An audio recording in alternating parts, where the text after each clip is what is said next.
Hello everyone. So after completing the preparation and the chemical properties, now it is time for a very small topic, physical properties of alkanes. तो alkane मतलब carbon carbon chain with single bond. तो इधर भी carbon उधर भी carbon. So carbon है same electronegativity. तो alkanes के लिए क्या बोला जाता है? Alkanes are generally non polar. Alkanes are generally non-polar. Alkanes have weak. Alkanes have weak forces. Weak van der Waals forces. Alkanes have weak van der Waals forces क्योंकि alkanes के जो मॉलिक्यूल हैं वो नॉन पोलर मॉलिक्यूल्स हैं. बस सबसे important इनमें जो प्रॉपर्टी बनेगी वो मेल्टिंग पॉइंट इंटरेस्टिंग होता है इनका डिस्कस करना. बाकी alkanes are generally non polar और C1 से C4 की फर्स्ट 4 एल्केन्स आर गैस, फिर C5 से C17 आर लिक्विड और उसके बाद जाके कुछ मॉलिक्यूलर फोर्सेस बढ़ते हैं जिसके कारण 17 कार्बन से ज्यादा एल्केन वाले सॉलिड होने लग जाते हैं. So alkanes have weak forces, weak van der Waals forces, which makes them weak attraction, and they are generally initially they are gas in nature. And due to non-polar nature, alkanes are insoluble in water. कि solubility के ऊपर हम क्या बोलेंगे कि solubility पे क्या लिखेंगे alkanes की कि alkanes are insoluble in water. क्योंकि केमिस्ट्री में बोला जाता है like dissolves like. Like dissolves like मतलब polar dissolves in polar, non polar dissolves in non polar. Like dissolves like. Alkanes non polar है और वाटर पोलर है, इसलिए alkanes are insoluble in polar water because they are non-polar in nature.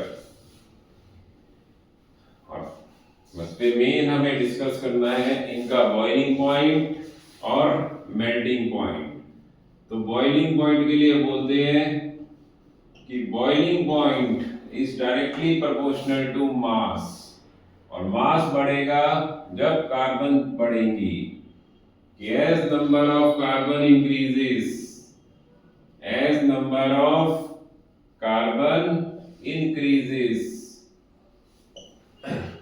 तो the dipole force increases. जैसे जैसे carbon बढ़ती हैं dipole force भी इंक्रीज होते हैं. सो बॉइलिंग पॉइंट इंक्रीजेस. जैसे जैसे कार्बन बढ़ेंगी बॉइलिंग पॉइंट भी इंक्रीज होगा. मीथेन से ज्यादा इथेन का, इथेन से ज्यादा प्रोपेन का, प्रोपेन से ज्यादा ब्यूटेन का.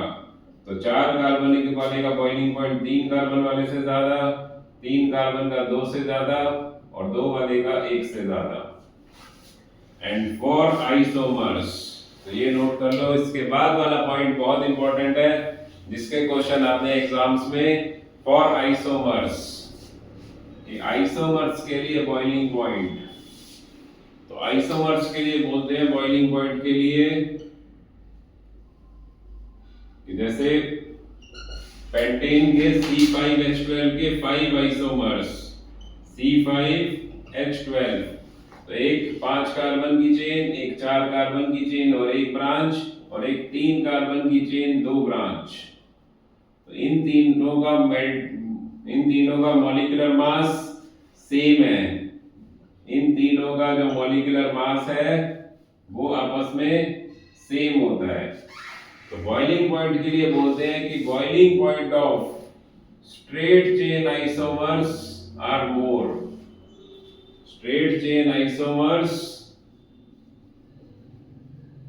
Are more because as branching increases, as branching increases, as branching increases, तो सरफेस एरिया डिक्रीज होता है. सरफेस एरिया डिक्रीज होता है, जिससे डाइपोल फोर्सेस भी डिक्रीज हो जाते हैं।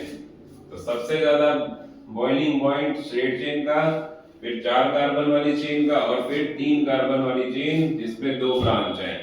तो 1 का सबसे ज्यादा बॉइलिंग पॉइंट, 2 का उससे कम, 3 का उससे कम। तो इसके भी ऊपर ऑर्डर आ जाता है कि arrange in decreasing order of boiling point.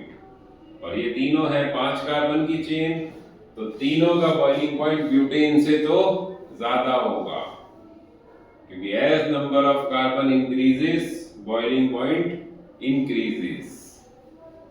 तो इन तीनों का boiling point butane, ethane, propane, इन सबसे ज्यादा ही होगा, बिकॉज दे आर 5 कार्बन्स।